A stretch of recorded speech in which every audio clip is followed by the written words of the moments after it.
Why, yes, I believe we shall. Oh, I got a live one here.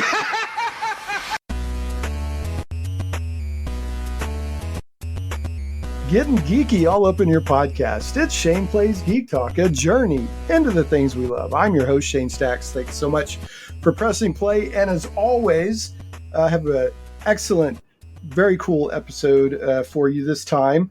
And as many of you know that have listened to the show over the years, I cover a lot of topics of geeky interest. And one of my main interests is CRPGs, computer role-playing games, video games. And I don't cover them as much as I would like. And here lately, I haven't covered them as often as I used to. So I'm very glad to have this episode, one, to talk about CRPGs, but also to have two developers on that I always enjoy talking with. Everybody loves them. It's Joe and Hannah Williams, or Hannah and Joe Williams. Joe, do you want to go by Joe or Joseph? Let me double check. Do you have a preference? Joe is just fine for this thing. Joe is fine. Okay. So Joe and Hannah and Joe Williams, who people may know from Serpent and the Staglands. They were also working on a game. It was initially called Copper Dreams, and it became Mechajammer, right? And then now they have a new game called Banquet For Fools. So before I allow them to introduce themselves, I just want to say the aesthetic, the artistic level of their games is amazing. They look great. They feel great. They're atmospheric. It's almost like, in some ways, in my opinion, playing a piece of art in many instances. There's little flourishes and touches that are incredibly artistic, visually. You could even argue gameplay, audio. There's just a very, I don't know, you two are artists. That's how I look at you, that just happen to work in games. And as an example of that, like I recently, you just had an interview with Matt Barton of Matt Chat. And, Hannah talks about, we need music for the game. So I went and learned the medieval lyre. I mean, that is crazy, right? So the music you hear in Banquet for Fools is actually Hannah playing a lyre, a medieval style lyre. So that's just the kind of artistic, I don't know, integrity is not the right approach to your games. And they always, that's one of the things that sets them apart. So now that I've said all that, go ahead and whichever one of you wants to go first, introduce yourselves to people who may not have heard you on the show before. Outrageous, Shane. Thank you for all the nice words. You're welcome. I'm Joe, and I guess I'm the artist, and I guess that's pretty much all I do. That's not all you do. But I do some video work and art for the company. I'm Hannah, and I mostly do the programming, but I also do the writing, and for this game, the music. And together we do the game design and overall concepting. Yeah. So, and you're also a married couple. Mm-hmm. Yes. So you have these interesting, that happens every now and then. You have these married couples that produce games and so it's interesting because your work is just woven right in. I mean, it's just all together, right? And I imagine, I could be wrong, that a lot of times you're almost sitting at the same desk in two different chairs working sometimes. Does it ever come down like that? Or Yeah. We like, yeah. It gets, we've got towers of iMacs and all these weird computers, but we move a lot.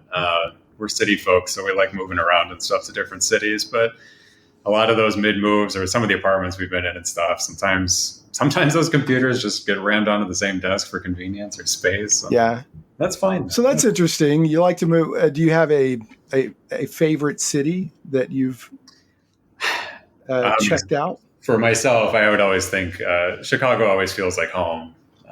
We love that. But. Yeah, probably Chicago. But we lived in Seattle for 2 or 3 years. I think we were in Seattle when we talked to you last. Yeah, I really like that. Sounds right.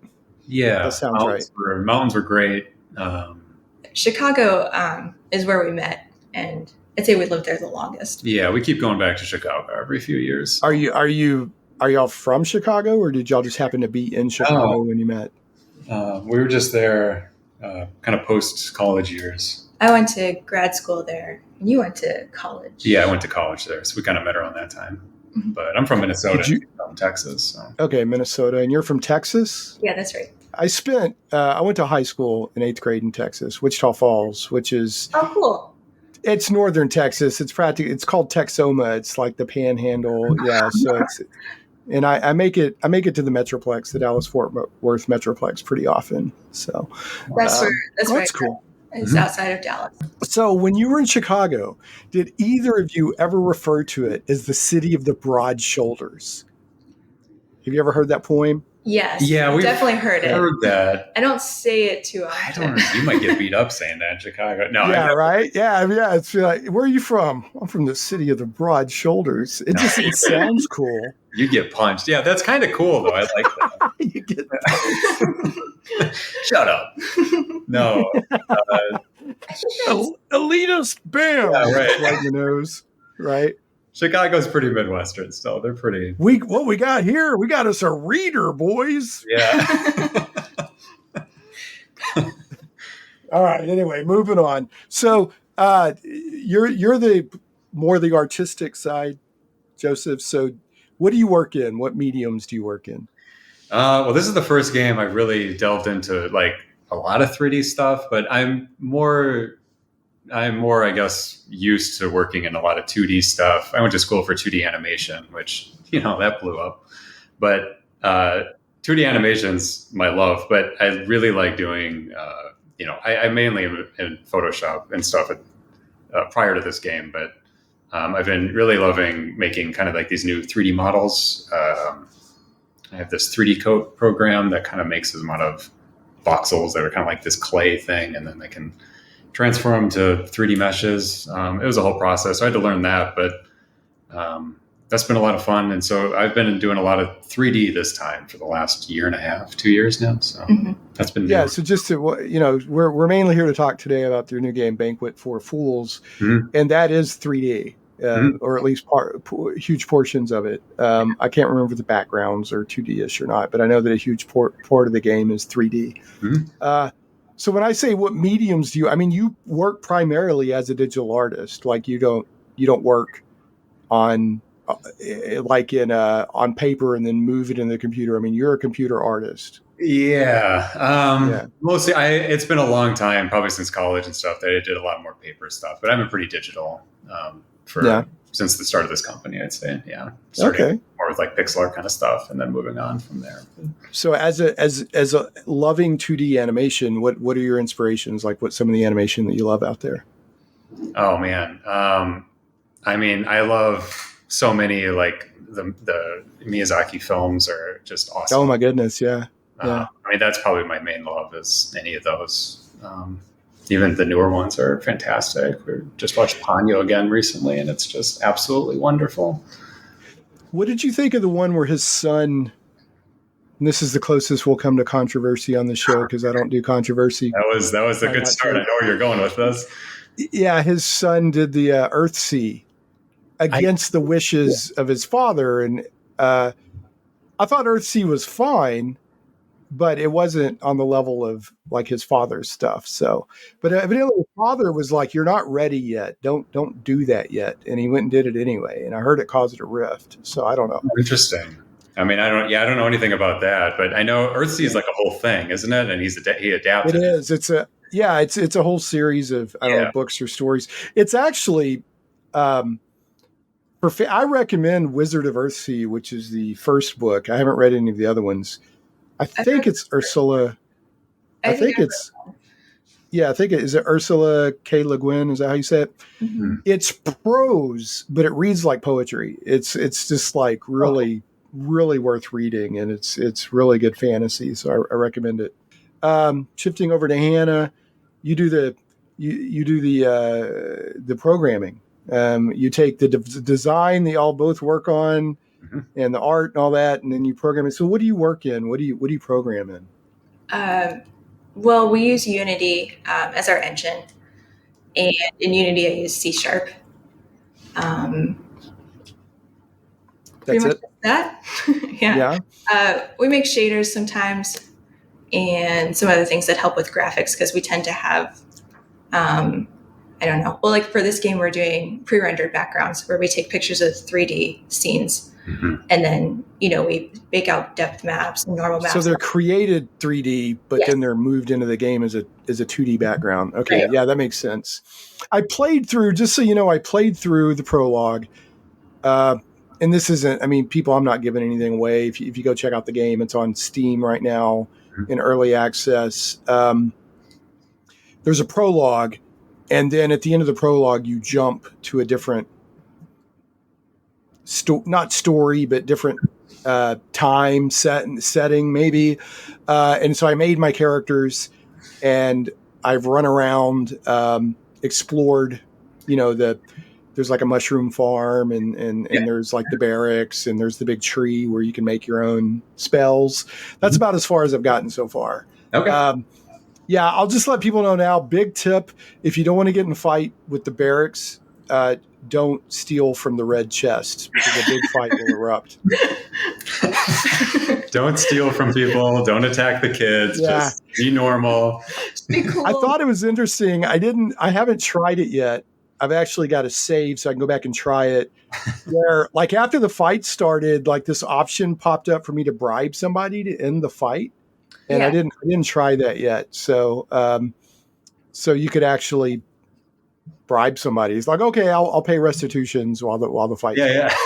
Good, you did that. Just in case they catch you lockpicking or It's worth trying things. Get caught, that's okay.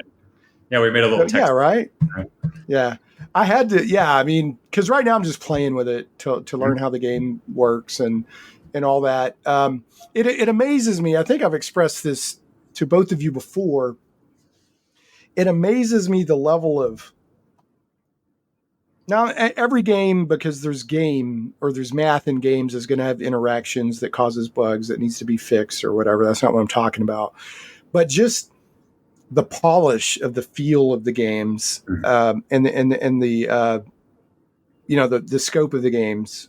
I'm really impressed that two people working together. I think last time when we were talking about Serpent and the Staglands, you basically did everything. If I remember right, you had a couple of assistants doing some minor help in here and there, if I remember, but you basically did everything on your own. Maybe I'm misremembering. Maybe some art. I think we just hired a musician for that. But musician, that was it. Yeah, it's mind-boggling to me. So, how long did it? In Banquet for Fools, we'll talk a little bit more about it, especially what it is. But it's a fantasy CRPG. I'm hearing a lot of people, including my friend Matt, but I've seen some other people online. They're comparing it to a vibe that's similar to the Dark Crystal. Which is not an insult by any means. That's a compliment. It's dark fantasy is not quite the right, because dark fantasy makes me think of like Dark Souls or hopeless, a brooding sense of, it's not quite that. But it's dark-ish, I guess. It's the same way that go ahead. Oh yeah, well, I was gonna say, I don't know how, Dark Crystal, that's kind of for everybody, but I mean, boy, some of that stuff in there is pretty dark. If you really think about it, it's overshadowed by they're like Muppets and stuff, but it gets pretty brutal in this case here. When they're sticking. If you think about what's happening, Did y'all watch the? I can't remember if it was on Netflix or they did a Dark Crystal series. Yeah, I watched about 3 episodes of it, but it didn't grab me. Yeah, go ahead, Hannah. We watched all of them. I think we were. Did you? That was Hannah's introduction. That was my introduction. It was great. But you hadn't seen the movie before then. We watched the movie, or I watched the movie afterwards. Yeah. I've seen okay. A long time ago. Yeah. But Netflix is how. We showed it to you. I think the original was better, but I guess Netflix was more episodes. You got a lot more of it. Yeah. Now they did a lot with the movie, the Gelflings, and just the design on it is great. So Mark Hamill voiced one of the Skeksis in the Netflix one. Yeah, that was cool. Yeah, he's an amazing voice actor. So can be wonderful. He's beyond. If you ever watch him in person, like in a video doing his voice, it's like it just seems weird. These voices coming out of him. He's just, he's awesome. Of course, he was the Joker. Yeah. In Batman the Animated Series, there was something. Oh yeah, he does Skeletor in the new Masters of the Universe, Revelations and Revolutions, I think. Okay. He does Skeletor. He's really good. In my opinion, his voice acting talent eclipses his whatever he did in Star Wars. I'm not taking anything away from that, but that was good, but his voice acting is ridiculous. So he's an excellent voice actor. Agreed. Yeah. So Banquet for Fools is again, it's a computer role playing game, CRPG. I would say it's definitely a CRPG. A little bit of the combat, no, you could argue it's action RPG-ish, but it's much more RPG DNA than just action RPG. So, and you can pause and, I think y'all called it real time with pause-ish when you were talking with Matt. So, Matt Barton. Easier for people to understand because that's kind of the lingo of the past decade is real time with pause, but it's more of an art feel. And this doesn't. But that gets a little more real time strategy. And this one, we labeled it as action adventure, but I know most people would say it's more of an RPG kind of thing. I'm calling it a CRPG. If I would people want it has the rules, it has numbers and rule set stuff. Yeah. So, but it's a very cool. Pardon me. It's a very cool vibe. It's not. You didn't adapt the Dark Crystal, but like I said, that vibe, that tone, I think is a kind of a good way to describe the feel of the setting. Mm-hmm. There's a little bit of. Are either of you a fan of the movie The Shining? Because you have a moment right out of The Shining at the beginning. The elevator door opening. The elevator scene, yeah. Was that complete? Was that on purpose? Was that I actually took it. My vision for it. Again, I'm not a 3D artist. So I have been for the past year and a half. So I was kind of limited on what I could possibly try to do technically. But I wanted something like Evil Dead 2. Scene where I think he flipped the entire cabin, Sam Raimi, and he has a flood of blood coming out of a doorway. Okay. Yeah. But you didn't adapt. Yeah, but same. You didn't adapt Evil Dead. Was it Evil Dead 1 or Evil Dead 2 where all the stuff in the cabin is laughing at him? Was that part 2 or 1? Like all the stuffed heads in the wall and stuff were laughing at him when he was going mad. I want to say it's the first one, but that just sounds like all of the second one from whatever. Yeah, it's just kind of the condensed essence of Evil Dead movies. Yeah, so, sure. Okay, folks, this is not a horror CRPG. We deviated slightly, but I don't want people to think that you're going to be playing Evil Dead here. No, we derailed. Get back on. Yeah, we tangented. So it's set. I feel like it's set in the same world as Serpent and the Staglands. Yes. Okay, so it's not influenced by. It's set in the same world. It's just in a different part of the world. Or Okay. So Act 1, the prologue. We've been calling it both, but Act 1 begins right after Serpent and the Stagland ends. And then Act 2 starts 300 years after that. But it all takes place in the Locavinian Isles. Locavinians were one of the races in Serpent. Mm-hmm. And this is kind of their home territory. So it's not very far away from the Staglands. That's just south of it. So you're right. I think a lot of the gameplay and as you're interacting with the story, if you had played Serpent, you'll be kind of uncovering what the situation, because there's kind of a fantasy equivalent of a post-apocalyptic scenario that happened for him 300 years ago.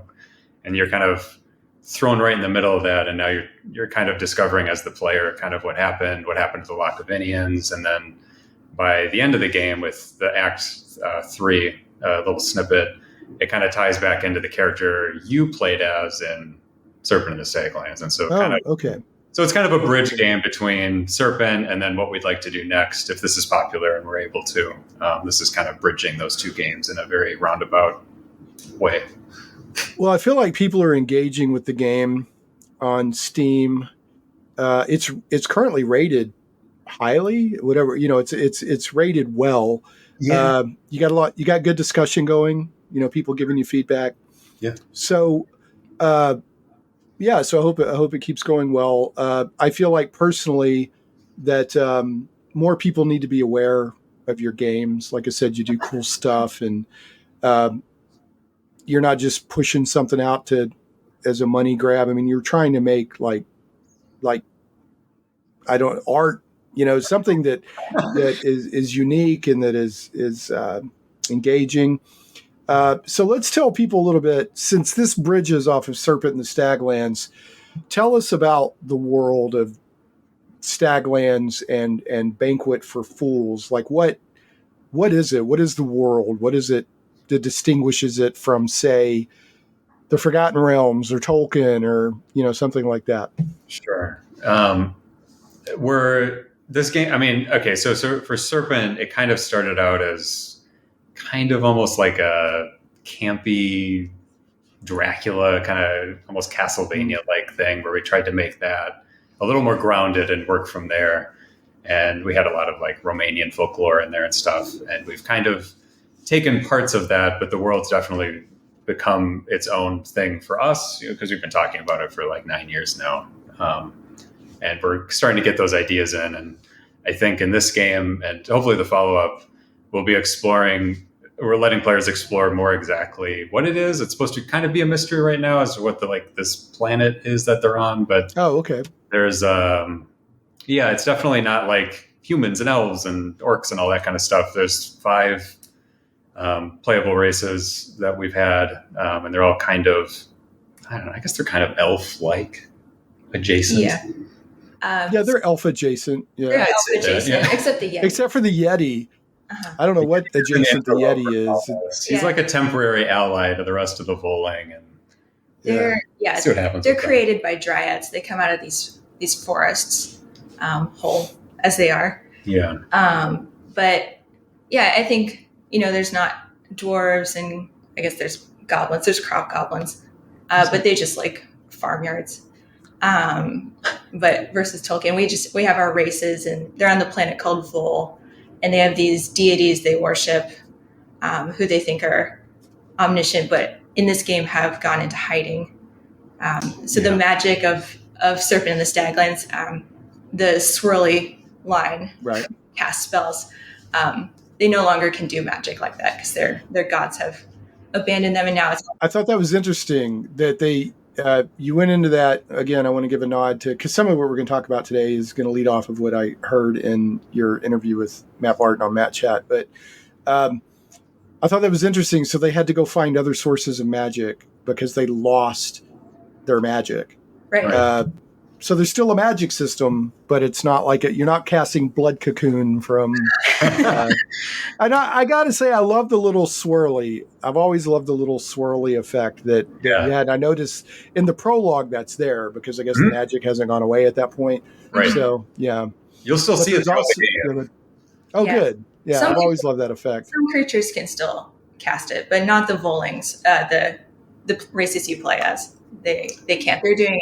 So it's just the Volings that have lost the access to their deities, like other people. Okay. So it's kind of if you're noticing while playing the game, and as we make more of it with early access, some of the creatures you run across or some factions of Volings might still be able to cast it, and that kind of tells a story that maybe they're communicating with what they think are their deities more, and they're getting this power still, and so it's kind of a fun.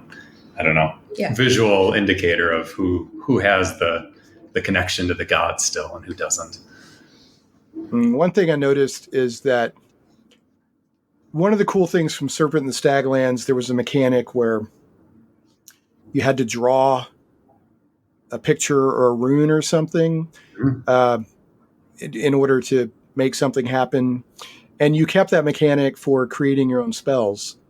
I thought that was neat. So when you create your own spell, they have a tree you go to, and you have it takes resources. I don't have any resources to do it yet, but you can actually build your own spell, and then you create your own rune for it. Yeah, they've gotten very like pagan-y in their attempt for survival, and now they're you peel the bark off the tree and you're drawing, with your blood or whatever. But yeah, you can create your own spell, kind of in like an Elder Scrolls, early Elder, like a Morrowind or something, how you can kind of craft your own. So it's interesting that word came up a lot when you were talking with Matt. So pagany. Would you say that that's like the overall thesis word for this game? Do you feel that, or was that a guiding word for you in your world design? Definitely. That was like a really early, the pagan. It's kind of diverted from it, but one of the earlier concepts for the game was very much like pagan warfare, and then we've kind of dialed back the RTS elements and got to where it is now. But yeah, I think pagany would be the.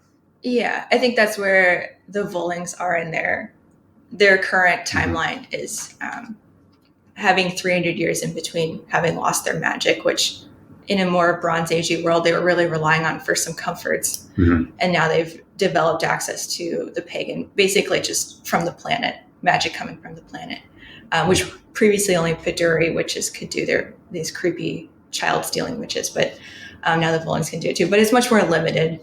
And it requires some of these more like blood sacrifices. And it's how you get spirit in the game. Spirit leads to being able to cast spells. Yeah. Is when you kill someone, you can cast spells. And it's just a little bit different. Yeah. They don't quite know the repercussions of it yet, but that's okay. That's for the future to solve. All right. So is there another thing I noticed you have is it drums? There's a musical system.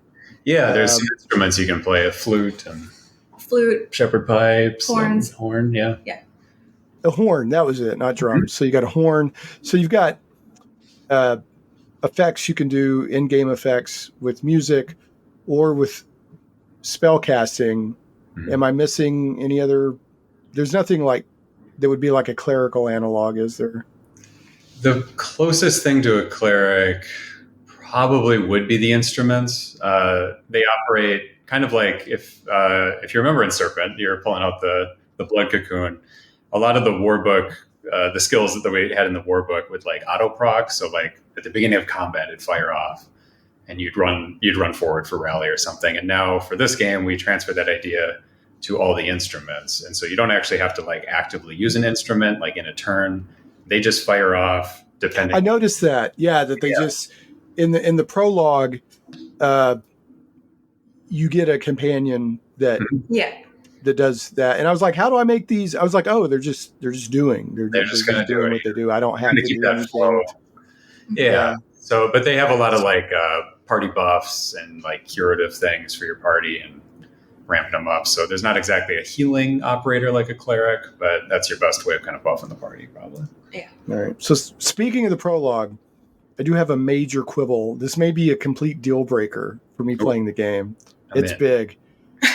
What is it? And not at no point have I been able to say what ho duck. Man, you're right. We kind of dropped the ball on that. You say what? There's a cat. There's a friendly cat. But there's been no duck that I was able to say what ho duck to the duck. Worse yet, I don't think there's a duck in the game yet. I made a duck model. I don't think I put it in. I've been waiting to write what ho duck until you give me the model. All right, I'm on blast right now for this. So it's possible. It's possible that there may be a what ho duck occurrence. For those of you who don't know, in Serpent, every now and then you'd see a duck, and you go talk to the duck, and you would say, "What ho, duck?" And that made me happy. Off, yeah. I think like right when you leave the temple in Serpent, I think one of the first things you do is tell a duck, "What ho?" Hey, you just what ho, duck? Greet the duck. Yeah. Oh, speaking of the beginning of Serpent and Banquet for Fools, I feel like y'all put in a little bit of a in joke or a nod, perhaps. So it was never a complaint for me because I liked it, but one of the complaints that Serpent had at the beginning was like, man, this is really hard. And like they would walk out and get killed by a fox. And then you guys put something in the dialogue after you make it past the prologue and you make your characters and you're talking to the quest giver. One of the characters said something like, Oh yeah, we don't have to worry about running into foxes or something. Do you know what I'm talking about? Was that a wink? Okay. Absolutely. All right. Well, I caught it, just so you know. So I appreciate that. One of the first things. Serpent didn't hold your hand, and neither, from what I understand, is Banquet for Fools. So we tried to make it a little easier. One of the first big encounters you can get into leaving the gates of your safe Fortin is an encounter with about 10 foxes on a hill, but of course, why not? After the joke, but yeah, well, I thought that's what y'all were doing when that one little bit of dialogue, when they said, we can handle foxes, or we don't have to worry about foxes, or something like that. Because that's like almost everybody that plays Serpent and Staglands, they say, a fox. Well, I can handle that. And the fox just wrecks you if you don't know what you're doing. 2 bites are gone, for sure. All right. So, let's talk about Banquet for Fools. It's on early access on Steam. I want to come back to it, but I do want to talk a little bit about, so it's been a while since we talked. So now with the perspective of time, how do you feel Serpent in the Staglands has been? How close to your goal did it reach? Do you feel happy with it?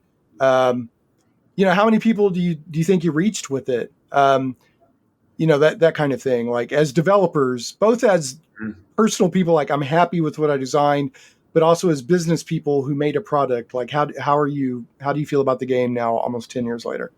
Yeah. Wow. 10 years. Yeah. It was our first kind of big project. We had a smaller stuff for mobile prior to that. And some people knew about that stuff, but yeah, it's always surprising. We still hear and get emails for some of that mobile stuff, but Isle of Bones. But we hear every once in a while. I'm not on the internet that much, but when I peruse some stuff for Banquet, people do know about Serpent, and it always is surprising. It sold okay. We've been flourishing pretty much from that up until this point. So, excellent. Now, did you self-publish? Serpent? Yeah. Okay. As well not. Yeah. Mm-hmm. Okay. Yeah. So that was all us. And that made enough for us to kind of move around and keep doing what we're doing. And so Excellent. It did well in that regard. Artistically, I think, I won't speak for Hannah, but it was our first attempt at things. It's very much held together by our duct tape worth of knowledge at the time. And artistically, it's kind of all over the place, but we were able to do it, and we were happy about that. I think right when it launched, I think we were not. I think we wanted it to turn out maybe a little cleaner, a little smoother, and it didn't. But I think over time, I don't know. I'm pretty proud of it, and we didn't know what we were doing for some of it, and we kind of figured out by the end of the game when it was maybe too late to go back and change some of the programming stuff I would have changed and things like that. But we did an update for it earlier this year, just a small update that cleaned up a few things. And we're giving this for the Kickstarter backers for Serpent. They're getting Banquet for free because it's their expansion. All right, so overall, sounds like you're pretty happy with Serpent and Staglands. I think it's a cool game. I still fire it up and play it sometimes. I think one of the things that people, are like, hey, it's really hard. To me, I kind of like that. So I feel like everything I achieve in that game, like I had to achieve that. Plus, yes, the story and the aesthetics of it and all that is just, really nice. So again, it boggles me that just 2 people did that. Thanks. So, and then after that, we'll only spend a little bit of time on this, just because it is part of your journey as developers. And I like to get into the developer side of it. You had a cyberpunk game originally called Copper Dreams, and then it ended up becoming Mechajammer. So I don't want to get into the specifics or anything like that. I know there was an issue with a public. I'll let you put it in your own words. Do you even feel like sharing anything about Mechajammer or as a note in your journey? Yeah, I mean, a lot of that project was fun. It was fun it was started as a Kickstarter. It was an idea we had for a cyberpunk thing that we wanted to try. And the original concept that we had didn't quite work the way we wanted it to. All the things weren't really connecting that entertainingly.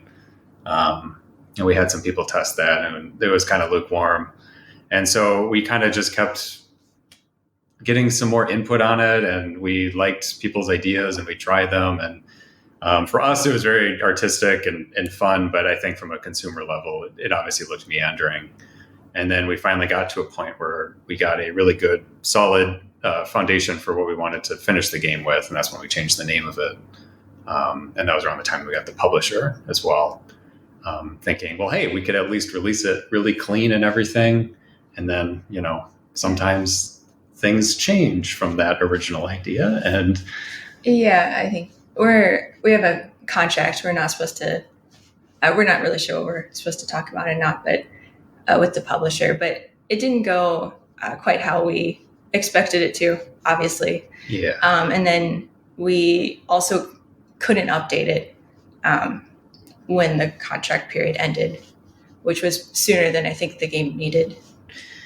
So I think it just is kind of a bummer for us that it had to be left in the state that it was left in. Yeah, it was interesting. We're very, homemade, all this stuff. And it was fascinating to be a part of that industry for a minute and see the inner workings of it.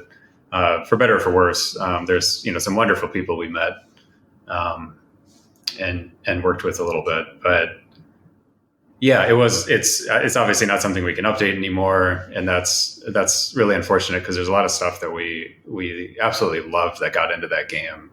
It was very playful with systems and mechanics. And it had that Joseph and Hannah touch, that aesthetic. I don't know, whatever. So, yeah, I mean, and one of the reasons I'm very glad I don't want to take it anywhere that's uncomfortable or you shouldn't be talking about. But I like when people listen to, because I'm assuming at some point there's probably developers that will listen to this interview, and I want them to know about a little bit about the business side of it too. A publisher could be the best thing to happen to you, but it also puts controls in place that, so there's no yes or no answer. Do I work with a publisher or not? Just you do relinquish some control. So on the other hand, though, they get it out to more people and maybe have resources and stuff. Right. It's not. Yeah. So, but, and then for you two, I assume that it's, you learned, right? You learn more moving forward as developers. Oh, yeah. So especially, I was going to say, especially for, Banquet, we really waited until pretty much the outline for the entire game was done. And that's when we went into early access, feature complete. All we're doing is adding the map backgrounds in pretty much for the next 6 months. So, So let's talk about your early access approach. So what you're doing, the game is feature complete, which I think is cool. I think a lot of games that enter early access are not. And there's various reasons why developers go into early access. I'm not in here to beat up on them or anything like that. But what you're doing is you have a feature complete game. I think is it 2 maps available right now? And if you're talking exteriors, there's 2 maps, and then there's another 2 that are kind of the underground ones. But whatever. Okay. And so then what the early access means is you will continue adding content over time, like playable. Okay, now you can go to this area, but the game, other than I guess what bug fixes or something is, it's there. Yeah. Okay, that's an interesting approach. I like that. Yeah. So how long did it take you to get the game feature complete and to, the two of you working on this game, doing, because you basically have invented a role-playing game underneath the hood, right? You got stats, You got all these stats, you got these combat systems, you got magic systems, you have all this stuff, how it interacts, and you got a rally system, and you got all this other stuff. And that has nothing to do with on a computer. That's like on paper or in a Word doc or something. Like, how's all this? So how long did it take to get because you just went early access like 2 weeks ago or something. It's October 16th right now. I'm not sure when this will get. You've been early access just a couple of weeks roughly. Yeah. So how long did it take you to get to that point? Man, I mean, the ideas have been cooking a long time for this game. Since kind of Serpent, we've been thinking what we want to do next for our Vol world. But working on it more full-time pretty much happened after what we were just saying, after the publisher stopped wanting the updates for Mechajammer. We pretty much just went right into this.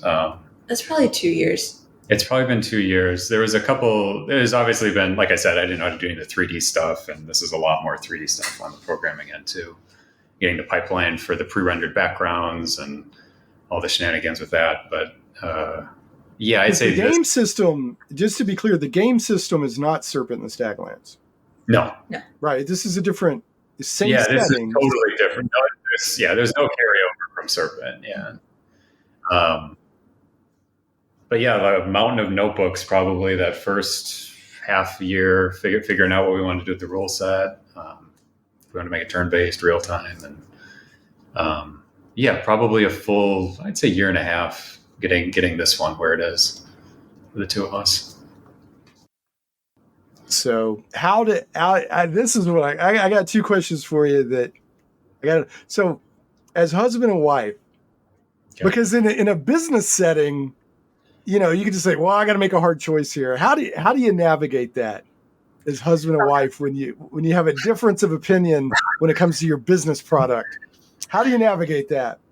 It is rare that we do. We're really on the same wavelength for a lot of the design ideas, which obviously helps because, we have worked with people and we do have different ideas on things sometimes, but in our case, we don't.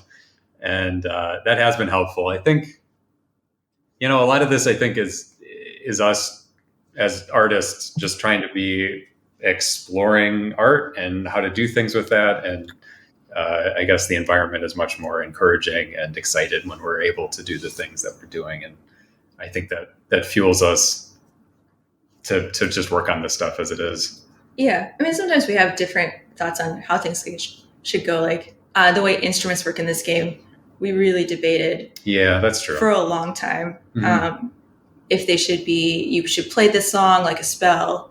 If it should be this system where they fire off automatically. I think we had a couple other options, and I think we maybe disagreed on which one we liked best. But I think we just talk it out until we either warn the other person down or come to an answer.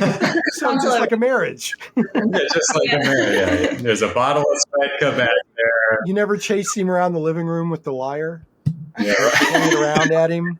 I'm the one playing instruments. I know how they should work. Yeah. So that's amazing to me that you actually learned how to play the lyre. It sounds great. If you y'all have a YouTube channel. I think it's just called Hannah and Joseph Games. And there's a video on there of Hannah playing the lyre. It's very cool. And if I remember right, y'all shared with Matt that you found a medieval lyre on Etsy. Somebody was making medieval style lyres. Yeah, some guy in the East Coast started recreating this Anglo-Saxon version of a lyre. They're Anglo-Saxon lyres. Mm-hmm. I think is the common name for them, but.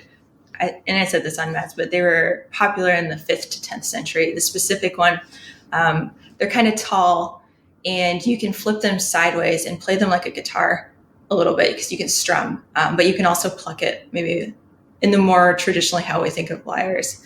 So they're a little more versatile, but they only have 6 strings.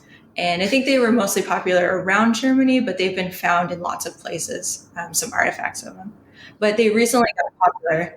I think they recently got a little more popular on the Renaissance Fair Etsy scene because maybe 3 or 4 people were making them and selling them. And I found instructions on how to make your own, which I I could not even begin to do. I'm not a woodworker. But it was really hard, actually. The only hard part, because they're not that hard to play, but it was hard to find any instruction at all on how to play it, like how to hold it, where to put your hands, techniques and stuff. There's like one guy that wrote a book on it, and we bought it. I watched YouTube videos of some people playing it, and fortunately this person wrote a book just as I was kind of at my wit's end, and I got it on Amazon. I was like, oh, thank goodness, some songs to practice to kind of figure it out. And then I wrote my own songs for the game itself. But so this is what I'm talking about with your artistic approach to your games, right? Like most people have been like, I'll find a program, a software program that I can compose some music in, and it'll sound like a lyre. Sure. Or I'll pay for some music that somebody's already made, and drop it in there. This is what I'm talking about. Y'all, you're like, no, right? I'm actually gonna get a lyre, teach myself how to play it with like no resources, and then the music sounds good. So this is what I'm trying to tell people about your approach to games, and it comes through. It's very indie band. I don't know if it's a good. I appreciate you saying all this. Of course, as 10 years in, the business sense in me are thinking like it's always thinking these are such bad ideas. Let's just do the safe route for them. But it's kind of the fun of doing this is exploring the art, and that's. I don't know. I think that's why we do it, and that's the only reason. Yeah, it was really fun to learn. Yeah, but it did take some time. It did take some time. I practiced, especially before we did the recordings, for maybe 3 or 4 months. I practiced every day, which took time out of the day. So it wasn't like a small. I didn't just pick it up and That's what I'm talking about. I mean, there was some commitment here that is above and beyond what a lot of people would. That's what I'm saying. That you're artist that happen to be making games. That's how I look at it. So that's really nice. And then you make these hard products like journals and other stuff that people can buy that look like a scroll, or you have these physical items along with the games and stuff. And I think did you not say you've sold out of the little scrolls or whatever you made? Yeah, we made a handful of these medieval scrolls on some cotton and sewed them together to be this super long thing that some weird monk I think it's like 6 feet long, the scroll. Yeah, we're gonna make some more, but they were a fun little project to do with it. I think we have materials for maybe 40 of them or 50. Yeah, but we've only made 3 so far because they took us. Well, those sold. Those sold out. So they sold pretty fast. So were you surprised? Were you surprised they sold so quick? We didn't really advertise them. We were going to wait until we had more, and then they just kind of sold. So I don't know. Yeah. Is it hannahandjoegames.com? Where is it? I'll do some show notes. hannahandjosephgames.com or banquetforfools.com. Banquetforfools.com should have them as the physical objects. Okay. Yeah, there's a button that isn't very obvious. Yeah, I'll do some show notes. People can go to shameplays.com, but just search for Banquet for Fools or Hannah and Joseph Games. I think they all lead. They should all lead back to banquetforfools.com. Yeah. But our website has a little bit of an afterthought feel to it right now. But physical objects. There we go. Physical objects. Let's see. It's our website. Yeah, these scrolls. Yeah, sold. They're all sold. So they look really good. They got the little wax seal and everything with them. So that's nice. My retirement plan would be making scrolls for like the Ren Fair for the rest of my life. That would be cool. Amazing.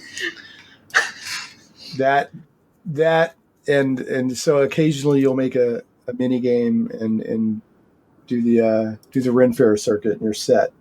Yeah. The games are just supplementary to the product of the physical scroll. Yeah. So do y'all go to Ren Fairs? Are you Ren Fair visitors?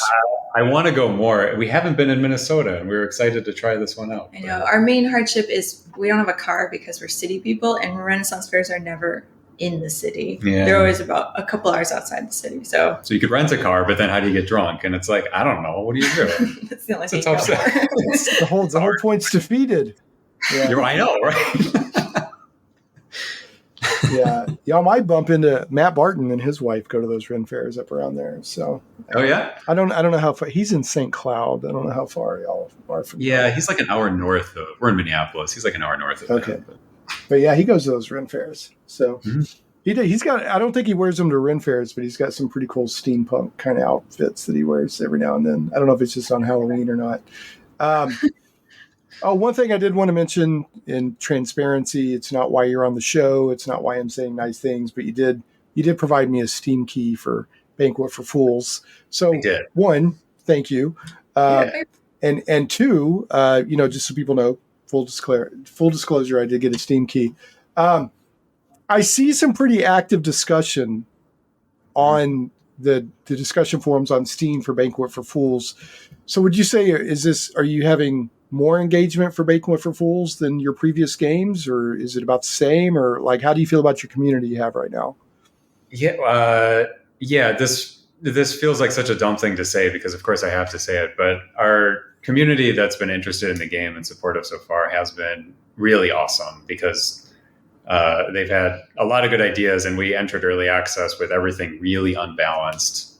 We're getting to the more RPG centric stuff probably in the next, probably starting this weekend in the next couple of weeks, because we're going to be starting adding content in soon. But they've already had a lot of ideas that are now like on our whiteboard that we're going to be adding in, and they've been great.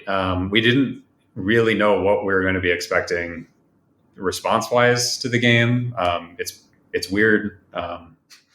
And we gave it about a week before we launched early access with the demo. But it seems to have found its audience. And yeah, we were happy to provide you a key. Like you were saying, you're one of the few people that's actually kept up with us for the last 10 years. So by all means, that's been awesome. Yeah, I appreciate it. It's very nice. Some other YouTubers have picked it up, I think, that are popular. Yeah, you had a guy, I'm not familiar with him, but he's Splatter something games. He's got almost 1 million followers, and he played it. He's so good. Like a big YouTube guy. I don't know. So yeah, he's a big YouTuber. Yeah, is that how they say it in Minnesota? YouTuber. Maybe I don't know. That was it. Oh yeah, he's a YouTuber. I have the accent. Now I'm going to hate from Minnesota. I'm sorry. It's a stereotype. I know. So y'all can make fun of me. I'm in Arkansas, so Minnesotans can make fun of me. We had a tornado the other day. It got the chickens. There you go. Look out, Myrtle! Grab the chicken. So. You and your tornado. Internet. Yeah, we got one of those about a week ago. Yeah. That sounds like we actually did have a tornado hit our neighborhood a little over a year ago. It was crazy. Oh, no. It missed us by about 4 houses. Yeah. So. Oh, geez. That's so close. I got the Jesus. All right. I made fun of myself. It came out naturally there. Yeah. Yeah. It's very close. I'm glad you're safe. Holy crap. Yeah. Thank you. Yeah. It hit really close. Ironically, it hit pretty close. Our neighborhood in the local area was disrupted for a few days. Ironically, about 3 months later, we had straight line winds come through and actually did more damage on a wider area and knocked our power out for longer. So yeah. And then of course there's people in North Carolina and Florida right now I can't even imagine, I can't even imagine that what they've gone through with the hurricanes. I mean, entire towns just gone. It's mind boggling. So surreal. For sure. Yeah, it really is. It's like, wow. So, it's just crazy. So, I mean, I feel very small potatoes with our tornado that came through because nobody, I think, it wasn't anywhere near like what they've had to deal with in North Carolina and Florida. So there was actually, man, we're way off on a tangent. Oh, that's okay. But I was watching when Milton was, because I've got family in Florida, so I was kind of keeping an eye on it. There was like, I don't know if it was all at one time or within the space of a couple of hours, but there was like 45 tornado warnings. And it spawned that many tornadoes. That's not even the hurricane. That's the tornado that's spawning. Like crossing tornadoes?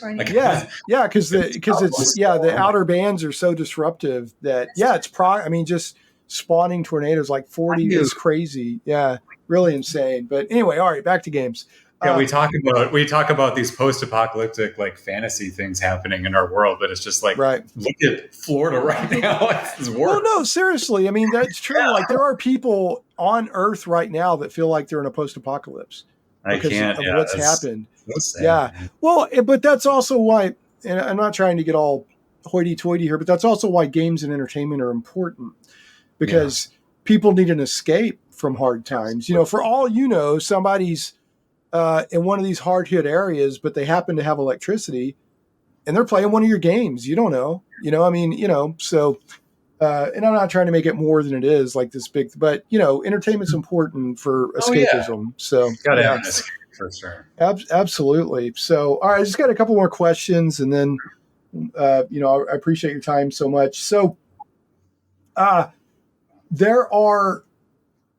have to ask, and I'm guessing the answer is going to be you have to play the game to find out. But who are the fools? Who are the fools that the banquet is for? You have to play the game to find out. I think we shouldn't divulge that. Yeah, that's kind of like Serpent in the Staglands was also kind of a trick name for who the Serpent. It was a murder mystery, wasn't it? Wasn't it a murder mystery? A little bit, yeah. This game, I don't know if I could say that. I don't want to. Okay. For people that want to explore this kind of dark crystal-y world, there's some fun undertones. But my last question about the game. And folks, go to Steam, look for Banquet for Fools. There's a demo. Is the demo still up that people can check out? Yeah, we'll be adding to that demo. That demo will be up perpetually. I don't know what the Steam Next Fest stuff is, but that'll just be there until we launch. Oh, that'll be there after we launch too. But we'll be adding to that after the early access content gets a little bigger. So that actually reminds me, game mechanic wise, if you play the demo, you're going to get pretty good idea of the game mechanics. There's even a leveling up that happens. At least it did for my companions. You'll get a full idea of the combat system, and there's a really nice combat system. When you pause, I really like this. I'm not sure I've seen it in any other game. You get a bubble over your character that shows the range of their attack. I really like that a lot. Oh, thanks. I don't know if that's new. It's new to me. I don't know if that's a mechanic in other games or not. Yeah, there's been a couple in the Y2K era of JRPGs. Squaresoft JRPGs. There was a couple games that used something.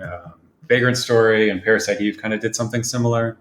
Okay. And that wasn't originally our intention to make this turn-based because it's stemming from Serpent of the Staglands, which is more like a real-time strategy with pause thing.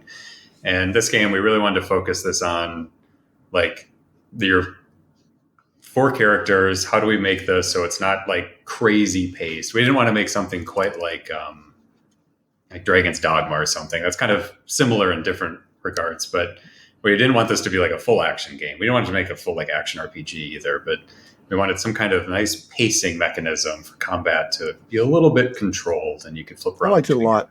But thanks. The little bubble, the little. It took me a second to understand what was happening, but as soon as I got it. You have to wait for your bar to fill up, then you can take an action. Yeah. You can critical hit, you can quick attack, you can regular attack. Mm-hmm. There's other options like casting a spell or sneaking or talking. Yeah. But it's a good system. So if you play the demo, you're gonna learn how to do moving around, interacting, attacking, combat, picking up loot, moving inventory around, learning what kind of characters do what. Like at one point, there's one kind of bigger fight towards the end of the prologue. And at one point I put everybody with bows. I was like, I'll just ranged attack. Not a good idea. Lean into the strengths of the characters. So, sure, yeah. But no, I liked it. Now, one thing I'm still explain the rally system. I'm still kind of trying to learn how that works. So, and it seems pretty key to me to combat. So how does the rally system work? So through combat, all of your characters, as they're doing anything, attacking, spellcasting, any action, build up a rally meter, and it's on their portrait, and it's kind of like glowy and I don't know, hopefully a little bit loud. But when it's full, when you open your bubble or your combat dome, you can select another one. That sounds better. Combat dome. Ooh, I like that. That's our official name for it. Combat dome. But we call it a bubble sometimes too. Yeah. Looks like a bubble. Yeah. It's got stars rolling around it. But so you can select, your companions will go yellow if you both have the rally bar full. And then you can select a companion, and you can select an enemy, And at that point, you get a little cinematic zoom in fight where we take away our pre-rendered backgrounds and you're in kind of a pocket world. But both of your hit chances add together. So if you're fighting against an enemy with a lot of evasion, you can overcome their evasion if you were struggling to overcome it. And so it adds your damage together, and you can get a double rally, and then you'll do two attacks basically. So through combat, you can build up and then that's nice. See, I haven't kicked that off yet. I've seen the rally meter. I've seen in the tips the rally referred to, this and that. But that sounds very cool. It's a little bit. It's not the same, but it's a little bit like when you play these like Ultimate Alliance games, the superhero games, and they have powers that work together and combo attack. A little bit, not exactly. Second cousin twice removed. That's the same idea. Yeah. I like it. How soon do you think the next map or maps will be added to the world? I almost feel like I heard you saying that like players are voting on what comes next, or you're getting feedback, or. Yeah, speaking of our early access people, we wanted to just kind of let them choose, because we're filling out that grid map that you can see on the page either way. But we thought it'd be fun to kind of do a choose your own adventure for the guys and which direction you want to go. And so they chose on that. And then I did a little reading of we printed another scroll and read that. And then I think we should have that. We're targeting early November. Early mid-November. And you think, how long do you think it's going to be to roll all the content out, all the grids?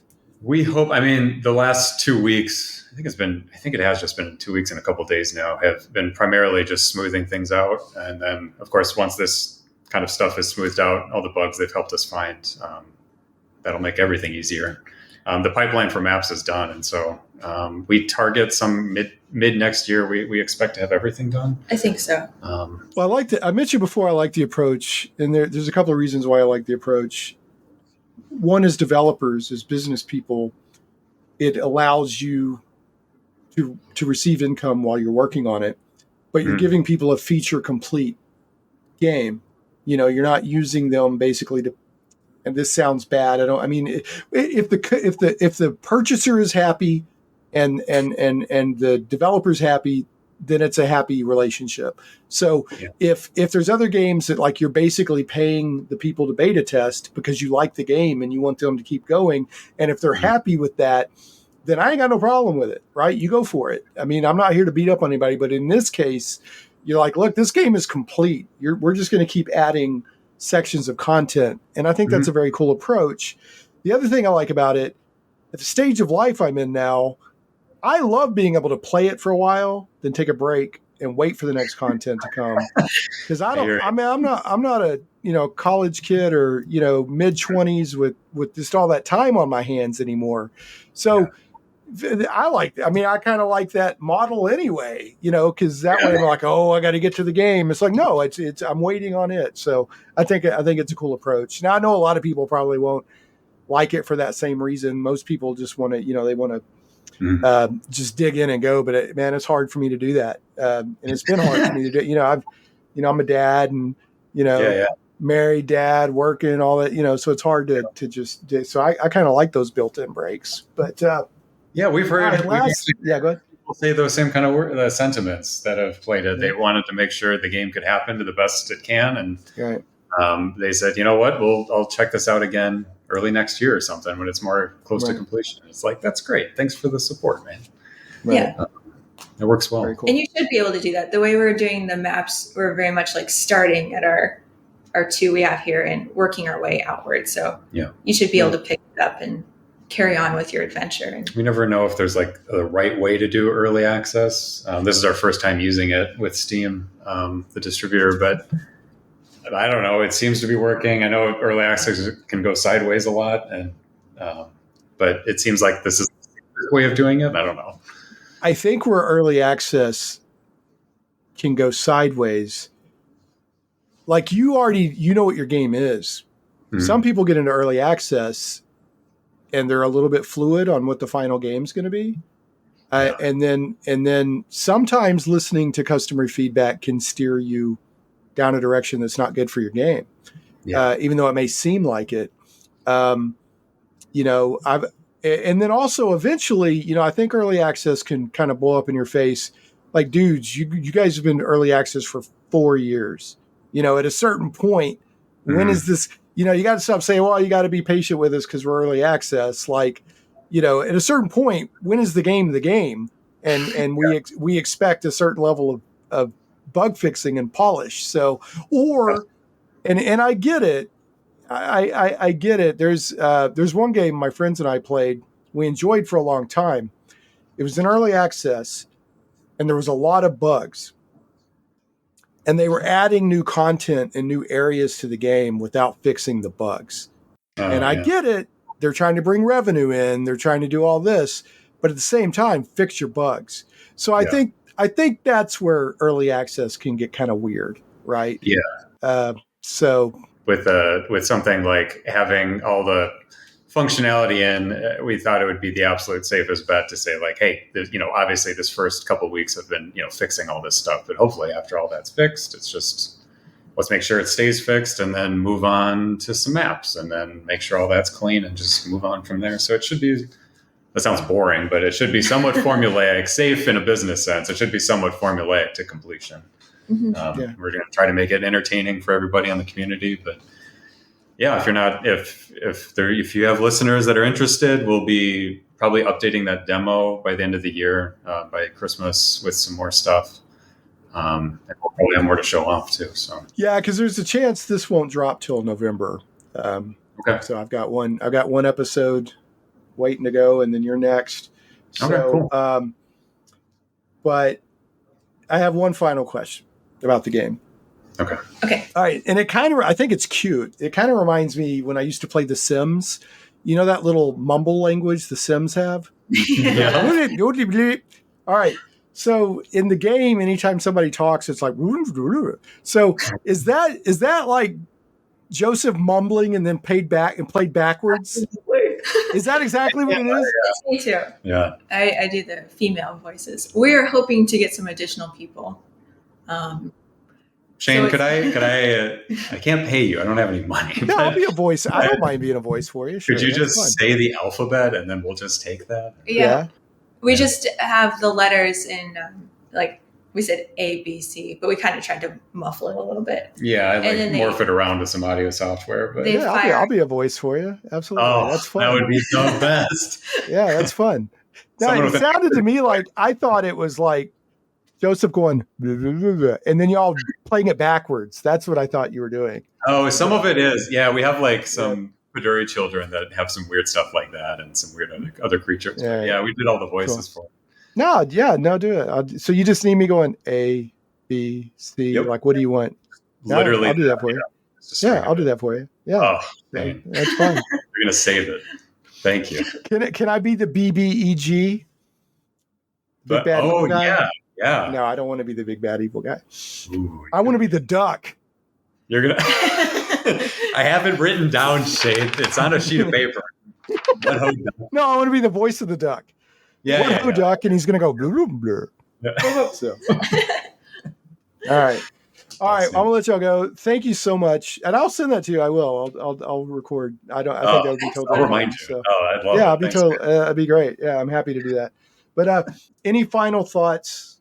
Anything you'd like to add? Of course, go to Steam. Check out Banquet for Fools. Heck, check out Serpent in the Staglands while you're there. Yeah. So you can import your Serpent data, and that'll grab some of that information from your most recent Serpent game and kind of build. Oh yeah, I forgot to mention that. Yeah, it will bring in elements from your Serpent's game and work them in. Yeah, you're right. Yeah, I heard you mention that. I think to Matt. So, any other? Check it out. We just got started on early access. We don't plan on being in early access longer than we need to, but it should be a fun. Next development cycle. I'll say 6 months. I don't know how long it's going to be, but. Are y'all taking a little bit of a breather now that you got in? Are you just stepping back and breathing a little bit now that you got to this milestone? Once it's cleaned up and we're happy with that. The last 2 weeks have kind of been busy fixing things and making sure that, we're responding to people, and being on the forums is almost a full-time job, and talking. Well, we know how much Joseph loves to be on the internet. It's his favorite thing. It's my favorite. Yeah, no, I heard you were really talking about it with Matt. You're like, man, I don't get on the internet unless I have to. Yeah. So, the Steam communities, they've been fine so far. But I don't know. The last decade, I just haven't been. It's gotten it can be distilled essence of nasty. Yeah. It can also be good, but it's you give people an anonymity. And I'm very strategic on my internet usage. I remember in college, I was that was a goofier time on the internet. It was a little less corporate-y, but I used to be on a lot then. I just haven't been on a lot lately. I don't think there's anything wrong with staying off the internet these days. And I mean, I love the internet, but it's a mixed bag. So, all right. So I have to, I don't know if I was doing this the last time you were on, but I ended the joke with a bad joke or the show with a bad joke of the week. And even though it's no longer a weekly podcast, it just sounds good to say bad joke of the week. So this is the bad joke of the week. So I've got some here in honor of Banquet for Fools. These are some jokes about fools. So should I grade them? You can if you want. Okay. Yeah. Yeah, I'll just laugh. I'm sorry. Yeah, you don't have to. I mean, they're bad. They're bad on dad jokes / bad jokes. So here we go. Here's the first one. Why did the fool climb the glass wall? Why is this? To see what was on the other side. This is good. That one's excellent. All right. How did the fool break his arm raking leaves? He fell out of the tree. A+. These are good. These are better than I expected. You liked them? All right. Yeah. How do you sink a submarine full of fools? I don't know. How? Knock on the door. Yeah. That's good. Excellent. All right. I got one left. You want the last one? Yeah. You want the last one? I do. Oh, yeah. Okay. 3 fools were driving to Disneyland, and one saw a sign that said Disneyland left. So they turned around and went home. Yeah. Oh. That poor fool. Should have